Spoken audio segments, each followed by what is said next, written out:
લાલભાઈ તમારો સેટઅપ કેટલા લાખનો? 51 લાખનો. તમારો સેટઅપ કેટલા લાખનો? 35 લાખ. તમારો સેટઅપ તો વિચાર કરો, 25 લાખ 30 લાખ મેં 20 લાખ ખર્ચેલા જ છે ને મારો સ્વાર્થ છે ને તાર હું આવ્યો છું. ગુજરાતમાં ઠાકોર સમાજ દ્વારા ડીજે પર મુકાયેલા પ્રતિબંધ બાદ ડીજે સાઉન્ડ સિસ્ટમના વેપારીઓમાં ભારે રોષ ફેલાયો છે. નવા બંધારણ અંતર્ગત સમાજના કાર્યક્રમોમાં ડીજે વગાડવા પર રોક લાગતા અનેક પરિવારોના રોજગાર પર અસર પડી છે. પાટણના હાંસાપુર ખાતે યોજાયેલી બેઠકમાં ડીજે સંચાલકોએ સ્પષ્ટ કહ્યું કે લગ્ન જેવા શુભ પ્રસંગોમાંથી પણ ડીજે બંધ કરાશે તો અમારું ગુજરાન કેવી રીતે થશે. વેપારીઓએ સમાજના નિર્ણય સામે વિરોધ નોંધાવ્યો છે અને ઠાકોર સમાજના કોઈ પણ કાર્યક્રમમાં હવે ડીજે નહીં વગાડવાનો નિર્ણય કર્યો છે. ડીજે પ્રતિબંધને લઈ હવે સમાજ અને વ્યવસાય વચ્ચે ટકરાવના સૂર સ્પષ્ટ રીતે સંભળાઈ રહ્યા છે. તમે ખાલી જુઓ કે 99% હાલ બેસેલામાં ઠાકોર છે, એટલે 99% 100 સેટઅપ માંથી 99 સેટઅપ પ્રભાતભાઈ ઠાકોર સમાજના છે. ઉત્તર ગુજરાતની અંદર 100 સેટઅપ માંથી 99 સેટઅપ, 100 સિંગર માંથી 99 સિંગર રિધમ વગાડવાળા હોય છોકરા ઠાકોર સમાજ. બરાબર.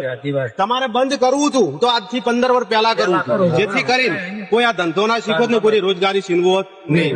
લાલભાઈ તમારો સેટઅપ કેટલા લાખનો? 51 લાખનો. તમારો સેટઅપ કેટલા લાખનો? 35 લાખ.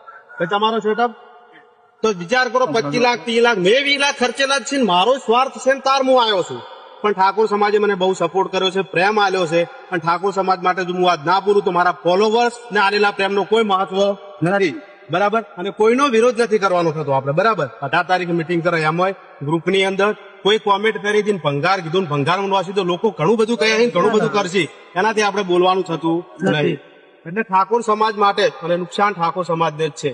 તમે વિચાર કરો, એવું કહે છે કે વધેલા પૈસા ભણતરમાં વાપરવાનું, મોની ચલો વાપરી તો પેલા પીપુડા તરતડિયા લાખ 15,000 લઈ જાય ને લઈ જાય તો આપણે 10,000 માં કરે છે ને તો 5,000 વધારે ગયા કે કોઈ પૈસા ઘરે રહેવાના નહીં.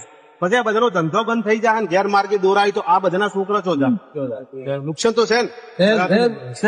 હું તો એ કહું છું કે સદારામ બાપાને વિનંતી કરું છું બધાને બુદ્ધિ આલે, સદબુદ્ધિ આલે અને વિચારીને આ પ્રશ્નો પર વિચાર કરી